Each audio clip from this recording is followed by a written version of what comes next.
complete one vibration.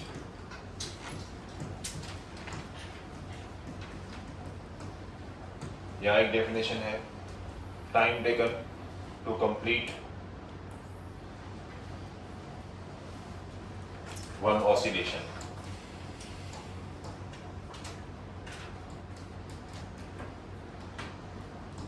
यहाँ दूसरी definition है, टाइम टेकन टू कंप्लीट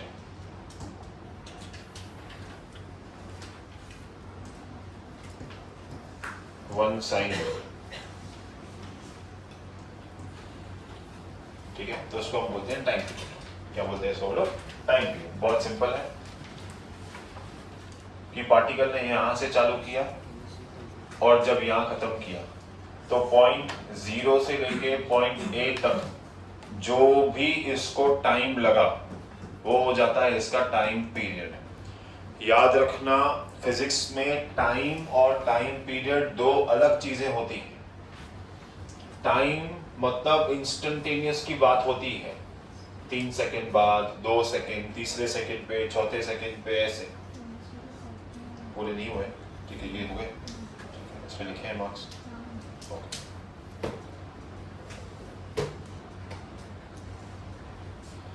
तो फिजिक्स में टाइम और टाइम पीरियड दोनों का फर्क होता है. जैसे टाइम पीरियड की बात चल रही है, तो अगर मैंने बोला कि इस वेव का टाइम पीरियड 4 सेकेंड्स है, ठीक है, इसका मतलब पार्टिकल यहां से यहां तक आने के लिए 4 सेकेंड लगा रहा है.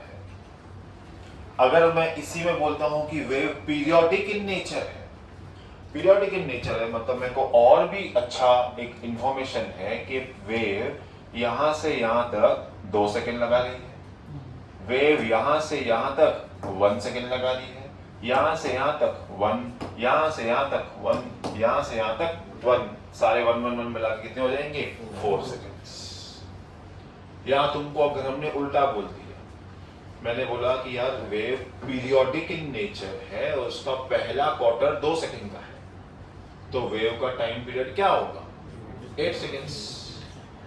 पहला क्वार्टर मतलब ये हो गया ना, ये दूसरा क्वार्टर, ये तीसरा क्वार्टर, चौथा क्वार्टर. समझे? या मैंने आपको बोल दिया कि वेव का पहला क्वार्टर 5 सेकेंड का है, तो जब वेव 270 पे होगी तो कितने सेकेंड लगेंगे उसको वहां पहुंचने के लिए? 15 सेकेंड लगेंगे. 15 सेकेंड लग जाएंगे उसको पहुंचने के लिए. यहां से 5, यहां से 5, यहां पे 5 पर. अगेन पीरियोडिक, ये मैं वर्ड यूज कर रहा हूं बार बार. पीरियोडिक मतलब equal distance in equal interval of time अगर कवर करता है तो. जनरली हम पूरा टाइम वेव पीरियोडिक नेचर में ही पढ़ेंगे. समझे? हम पूरा टाइम वेव पीरियोडिक नेचर में ही पढ़ेंगे. क्लियर? तुम लोग को पीरियड का मतलब क्या होता है? टाइम पीरियड का मतलब पूरे सिनेरियो को कितना टाइम लगा, उस पूरे प्रोसेस को कितना टाइम लगा, उसको हम टाइम पीरियड बोलते हैं. फिजिक्स में टाइम और टाइम पीरियड दोनों अलग अलग होता है. टाइम पीरियड को कैपिटल T से रिप्रेजेंट किया जाता है, यूनिट इसका सेकंड्स ही रहेगा. और टाइम को स्मॉल t से रिप्रेजेंट किया जाता है. वेव में टाइम पीरियड बहुत इंपॉर्टेंट होता है. समझे? ठीक है, चलो. अब आपने देखा कि मैंने वेव का आपको एक हॉरिजॉन्टल डिस्टेंस कवर करवाया,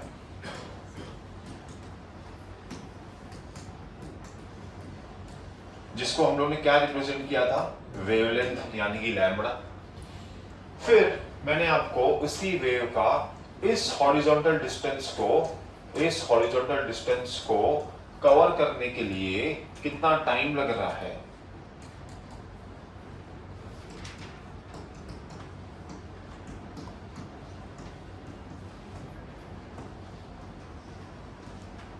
वो कवर किया हम लोगों ने. ठीक है, वो होता है टाइम पीरियड. मुझे बताओ, अगर आपके पास मोशन में डिस्टेंस हो और टाइम हो तो आप क्या निकाल सकते हो? स्पीड. यहां तक क्या निकालेंगे? वेलोसिटी. डिस्प्लेसमेंट भी हो गया ना. ये वेव अगर यहां से यहां तक चली तो पार्टिकल का डिस्प्लेसमेंट ही हो गया ना. यहां से यहां तक चली तो पार्टिकल डिस्प्लेस हो गया, यहां से यहां तक डिस्प्लेस हो गया, यहां से यहां तक डिस्प्लेस हो गया, अपनी जगह से चेंज हो गया तो डिस्प्लेस हो गया. ठीक है, ठीक है.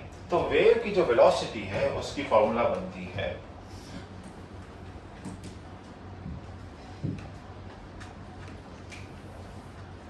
वेव की जो वेलोसिटी है उसकी फॉर्मूला बनती है wave length upon time period. Basic formula वही है, डिस्प्लेसमेंट अपॉन टाइम, पर यहाँ पे जो डिस्प्लेसमेंट है वो रिप्रेजेंट किया गया है वेवलेंथ से, यहाँ पे जो टाइम है वो रिप्रेजेंट किया गया है टाइम पीरियड से।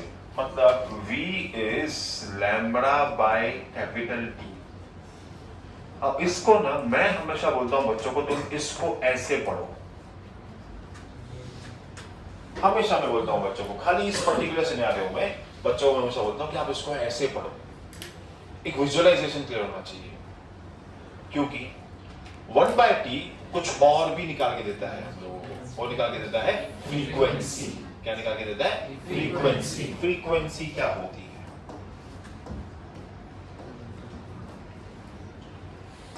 समझो ये मैंने तुमको फ्रीक्वेंसी समझाई थी स्टेशन के एग्जांपल से, कि ए स्टेशन है, बी स्टेशन है, 1 घंटे में ए स्टेशन पे 10 ट्रेन आती है, 1 घंटे पे बी स्टेशन में 5 ट्रेन आती है, तो ज्यादा फ्रीक्वेंसी किसकी रही? स्टेशन ए की, क्योंकि सेम टाइम में उसके पास ज्यादा ट्रेन आ रही है।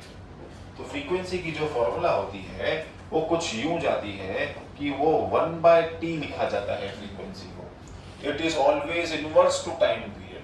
टाइम ज्यादा लग रहा है, फ्रीक्वेंसी कम है, टाइम कम लग रहा है, फ्रीक्वेंसी ज्यादा है, तो हमेशा हम इस फॉर्मूला को एक और तरीके से लिखते हैं, ये 1/t को लिखते हैं n, ये n लैम्बडा को लैम्बडा लिखेंगे, v is equals to n lambda. Physics की बहुत इंपॉर्टेंट फॉर्मूला है ये, समझे? v is equals to n lambda, physics की बहुत इंपॉर्टेंट फॉर्मूला है ये, बहुत जगहों पे यूज होती है ये फॉर्मूला, अलग अलग चैप्टर्स में लगेंगे ये फॉर्मूलास तुम्हारे। v is equals to n lambda, where n represents the frequency of a wave and lambda represents the wavelength of a wave, v is the velocity of the wave। हम यहाँ पे wave पढ़ रहे हैं तो आप of the wave mention करो। अब एक एग्जांपल देखते हैं। समझो मैंने एक साथ 2 वेव चलाई और दोनों वेव को मैंने टाइम पीरियड सेम दे दिया t का, मतलब यहां पे t है, यहां पे t है, ठीक है। अब एक वेव कुछ ऐसे चल रही है, एक वेव ऐसे चल रही है, बताओ ज्यादा फ्रीक्वेंसी किसकी हुई? ऊपर वाली की, क्योंकि सेम टाइम में उसने क्या किया? ज्यादा वेव्स बनी। कैसे? देखो यहां से यहां तक एक वेव, फिर यहां से यहां तक दूसरी, फिर यहां से यहां तक तीसरी, फिर आधी वेव और, मतलब इसका लैम्बडा हो गया 3.5, बोलो हाँ है ना, पर इसका लैम्बडा कितना हो गया? 1.5, इसका लैम्बडा कितना हो गया? इसने 1.5 वेव बनाई, समझे? इसकी समझो, इसको वेव ए दे देते हैं, इसको वेव बी दे देते हैं, तो मैं बोलूंगा कि frequency of wave A is greater than frequency of wave B, बोलो हाँ है ना, बराबर। Frequency of wave A is greater than frequency of wave B. अब मुझे बताओ फ्रीक्वेंसी का असर वेवलेंथ पे क्या है?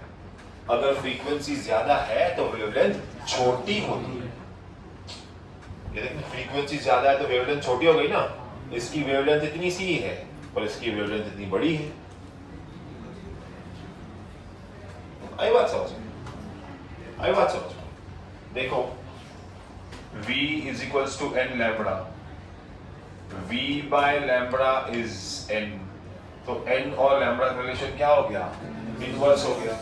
मतलब अगर मैं बोलूंगा कि यार टाइम पीरियड में मैं फास्ट चाहिए, मुझे फ्रीक्वेंसी फास्ट चाहिए, भाई फ्रीक्वेंसी फास्ट चाहिए तो क्या छोटा करना पड़ेगा? वेवलेंथ। फ्रीक्वेंसी स्लो चाहिए तो क्या बड़ा करना पड़ेगा? वेवलेंथ। ये रिलेशन बहुत इंपॉर्टेंट है। आई बात समझ में? हाँ, फ्रीक्वेंसी हमने अंडरस्टैंड की कि क्या होता है फ्रीक्वेंसी।